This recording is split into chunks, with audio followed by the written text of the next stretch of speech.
In High Flying Bird, directed by Steven Soderbergh with a screenplay from Tarell Alvin McCraney, André Holland plays Ray Burke, a sports agent with a scheme to shake up the NBA. Peter Andrews, Netflix. High Flying Bird is a basketball movie, but you rarely see a basketball. It's a film about, as one character says, the game on top of the game, the ways that NBA owners, broadcasters and advertisers profit from the sport. André Holland plays Ray, a sports agent, who finds his company credit cards suspended and his wallet low on cash in the 25th week of an NBA lockout. The players want to play, but the players also want to get paid for playing before the millions of fans who want to see them play. To break the lockout, Ray and his new rookie client devise a scheme which might just end up breaking the power structure of the league. In these days in which every phone is a camera, why can't the players just play? Director Steven Soderbergh shot High Flying Bird on an iPhone, as he did previously with the movie Unsane. André Holland, who earned praise for his performance in Moonlight, and in a Jackie Robinson biopic 42, was also an executive producer. I did a television show with Steven Soderbergh called The Nick a few years back, Holland says in an interview. And we were having a wonderful time together, had a number of interesting conversations on set, and I knew I wanted to continue our collaboration together.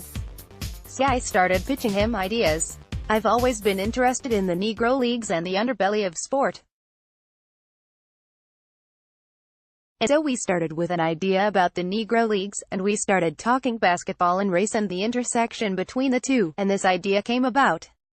And I got really passionate about this idea of athletes having more agency, people having more agency. Interview highlights on those who find it hard to sympathize with wealthy professional athletes. I think I would say that, if you look at college sports, for example, and compare the careers of those players with the minuscule number of people who make it out of that system into professional sports, I would just say that, the film isn't only interested in telling the story about the millionaires,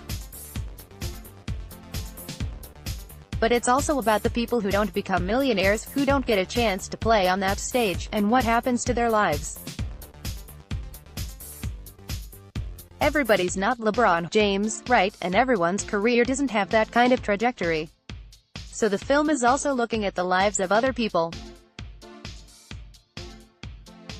On what might happen if NBA players had more control over their league. Well, it's sort of what we tease in the movie. I think it would be incredibly exciting, and I think that more people would have access to it. I'd be curious to see what would happen to the communities around the game. Like, when we were talking about 42 earlier and the Negro Leagues, the ways that the communities that the Negro League teams played in were affected as a result of those industries were incredible.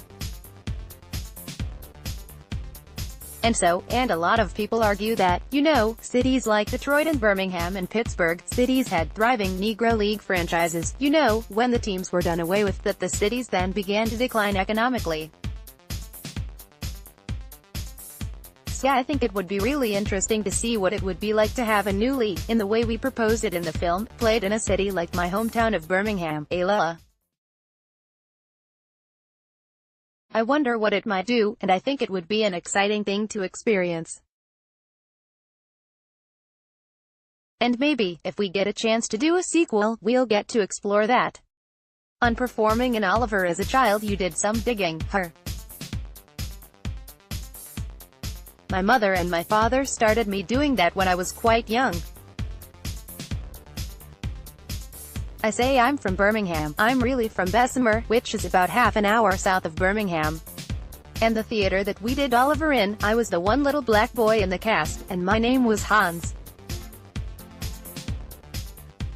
And my line was, "Can I have a pickle?" I was one of the little street boys, and practiced my line, and I said it with pride. And my parents were there the whole time. So I think that's what started me on this journey of acting.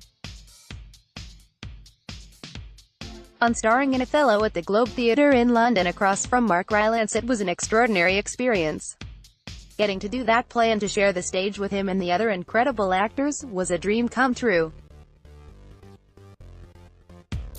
And I think the best part of it was, on the closing night, my parents flew over from Alabama to come and see it.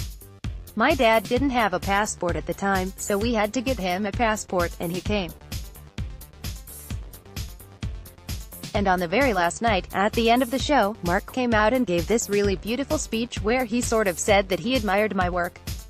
And the best part of it was looking up into the middle gallery and seeing my dad and my mom standing up watching, and I could sort of see my dad wiping away tears from his eyes. That was probably the most special part of all of it.